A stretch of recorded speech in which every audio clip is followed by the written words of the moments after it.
It is safe to say we're all tired of the lack of progress by Illinois lawmakers on the budget down in Springfield. No one seems to agree on how to cut spending. We're joined this morning by a man with some ideas. John Tillman is the director of the Illinois Policy Institute. And John, we were just discussing yesterday some of the cuts that were to social services really had a huge impact emotionally on a lot of people. What do you think about that? Well, I think it's playing with people's lives for political purposes, and I think it should stop. There's a way to rationally cut the spending that reforms the spending process and still allows the state to provide those vital services that people count on.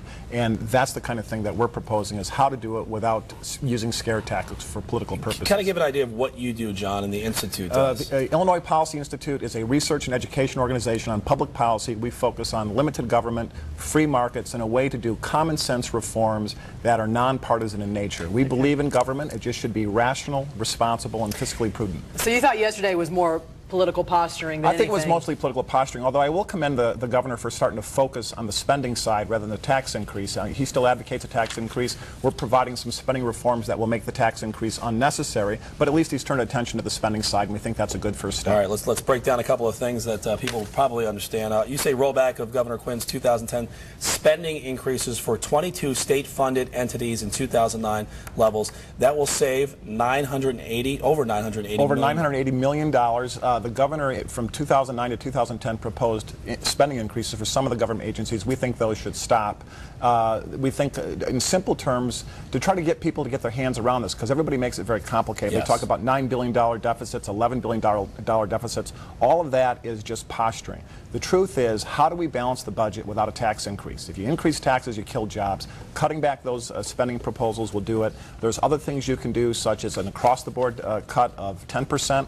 You can allocate that differently among agencies, but that would save $3 billion and thus eliminate the need for a tax increase. That list again, if we can put it up there, you said in distribution of 10% of the income tax collection. Right, the state collects income taxes and then gives 10% back to local government. That amounts to $1.2 billion. That's 2.2% of local government spending. We think some of that should be on the table for discussion. It's not popular, but it's there are no popular easy things now, and we think that should be on the table. John, this seems like such common sense. I mean, the way you propose it, why are they not enacting this stuff? Well, it's politics, and the truth of the matter is that people always ask me, why is this so hard? Because it seems like common sense. The reason it's hard is because politicians are more fearful, and they get more pressure from those who count on government spending than those who are out watching right now, paying the taxes and going to work.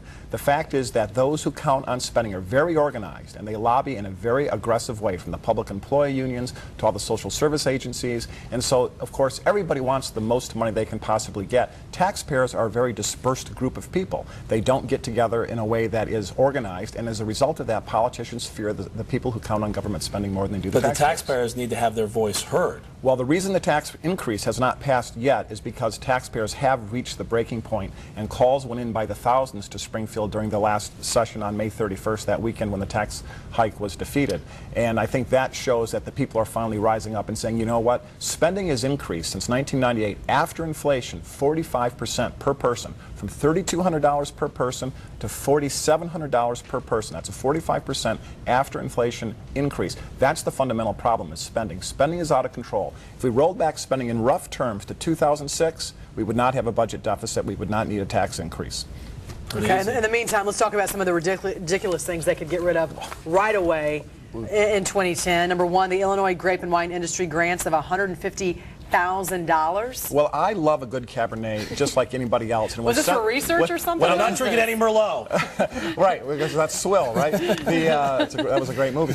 But the point is, Illinois wine producers who want to take that risk, we're all for that. It just shouldn't be taxpayer subsidized. Grow your own teachers, $3.5 million. What is that? Well, it's a program to subsidize daycare, travel costs for people to go get teaching certificates. The way to solve this problem is simply to liberalize the way you apply, allow teachers to teach. Right now, there are many people in the private sector who are very skilled folks who cannot teach, who want to teach because they don't have a teaching certificate. That law should be changed. What's the Scandinavian play library? It's a very expensive play library designed to help children learn and develop physical skills. That's a great goal, but I don't think we need to spend $512,000 for an over-the-top expensive play library. There's other ways to do it. The urban fishing program in Chicago Park One of my favorites. I mean, I think that's a core government service. Don't all of you? Everybody should know how to handle a rod and reel. Heck yeah. I think we could do away with that.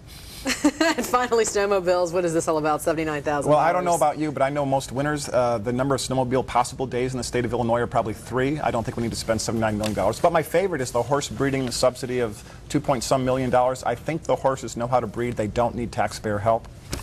I don't know, just give them the wine, right? All right. You're right. In a recession, Yes. those are the easier things to cut. All right. Well, clearly. John Tillman, always enjoy having you in. Thanks for coming in. Thanks for having from me the on. Illinois Policy Institute. Coming up, whether you love it or hate it, the idea of the Olympics coming to Chicago, you now have your chance to be heard.